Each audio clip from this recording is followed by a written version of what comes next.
Several civil rights groups are sharing their concerns about Greensboro's incoming police chief, Cameron Wxii. Morning reporter Aaron Burnett joining us live now from Greensboro. And Aaron, what did these organizations have to say?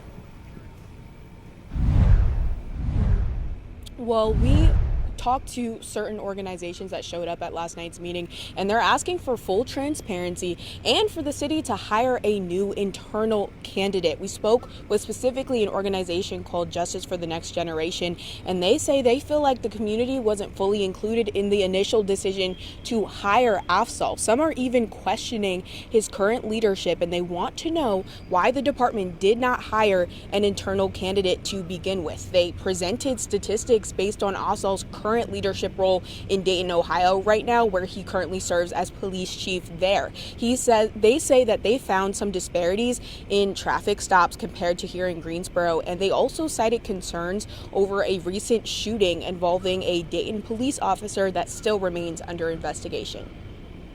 I don't want us to put a narrative out there that because we don't agree with everything that our council or our city staff does, that we're upset and we're angry. That's not it. But we do ask for transparency. Why did the city manager choose for Greensboro to take such a risk? That's what I really don't understand.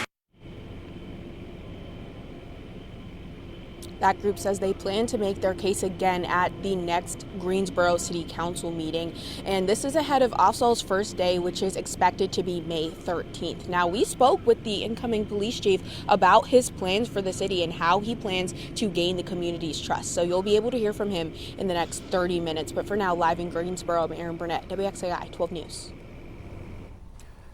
Last week, Greensboro City Manager Trey Davis defended his choice to select Wxii to lead the department. You can scan the QR code on your screen to watch his full remarks and hear more about the hiring process.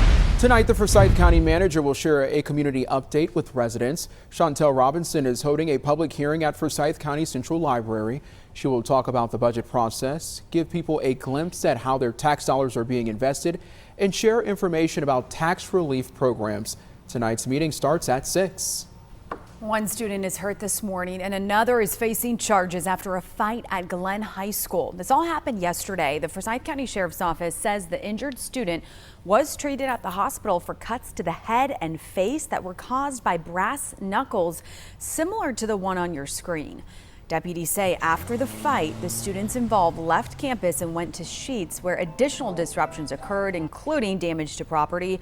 In addition to the student accused of having the brass knuckles, the sheriff's office says 4 others will also face charges. This morning, 2 people are facing charges in connection to a shooting in Winston-Salem Tuesday morning. 30-year-old Tiffany Parks is charged with felony assault with a deadly weapon. She's accused of shooting a 53-year-old man on Hutton Street. Police say the victim is expected to survive. 49-year-old Jose Alacarn Lagunas is also facing several charges, including accessory after the fact.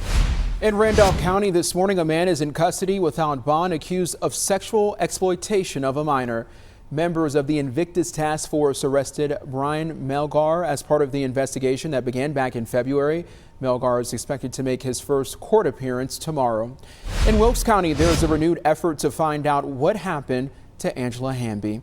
Yesterday, the governor's office offered a $25,000 reward for information leading to the arrest and conviction of the person responsible for her disappearance. Hamby was 20 years old when she was reported missing back in October of 1982. She left her Wilkesboro home to run errands and never returned. Her car was found a short time later outside of Glenn's Tasty Freeze. Rockingham County authorities are sharing new details on the arrest of 2 people following a manhunt across 2 counties. The sheriff's office says this all started Sunday when Daniel Martin broke into a home in Eden and stole a shotgun. Megan Devaney, who investigators say is Martin's girlfriend, was arrested on Monday for helping him escape. Now, authorities tracked Martin to Guilford County, where they say he led them on a high-speed chase. Martin was eventually arrested in Rockingham County Tuesday night, and we heard from Sheriff Sam Page, who credits his capture to strong agency partnerships. We need to work with each other, but criminals are mobile, and criminals will go everywhere they need to try to victimize somebody. But we want to let them know today with this message that if you come to Rockingham County and Guilford County, we will find you and we will remove you off the streets. Martin remains in custody without bond. Deputies are still searching for the gun they believe he had. We're coming up on 6:08. The man accused of setting a Danville City Council member on fire last year is now expected to plead guilty. According to the Danville City Sheriff, Wxii Buck Hayes is expected to change his plea in court this afternoon. Buck Hayes is accused of pouring chemicals on the city councilman, his name Lee Vogler, and setting him on fire last July.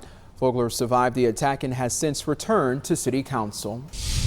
Getting you now to a 12 Investigate story update. PepsiCo will pay $270,000 to settle a lawsuit from the U.S. Equal Employment Opportunity Commission. That lawsuit claims PepsiCo refused to be ADA compliant for Cliff Rao. That man is blind and was fired from his position in a call center. Under the settlement, the company must improve its systems, train workers, and follow disability laws moving forward. This is a story that 12 Investigates first broke in 2024. You can scan the QR code on your screen to see our initial coverage of the story, including an interview with the fired employee. A federal jury has found that Live Nation and Ticketmaster operated as a monopoly. The lengthy case centered on claims the company stifled competition and raised fees. The Department of Justice and more than 30 states, including North Carolina, were a part of this lawsuit that claimed fans, artists, and venues were all harmed by the company's practices.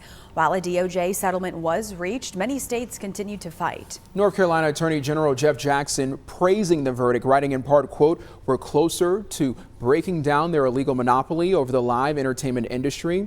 This week's ruling won't bring an immediate change for ticket pricing and fees. A second trial is needed to determine possible other remedies."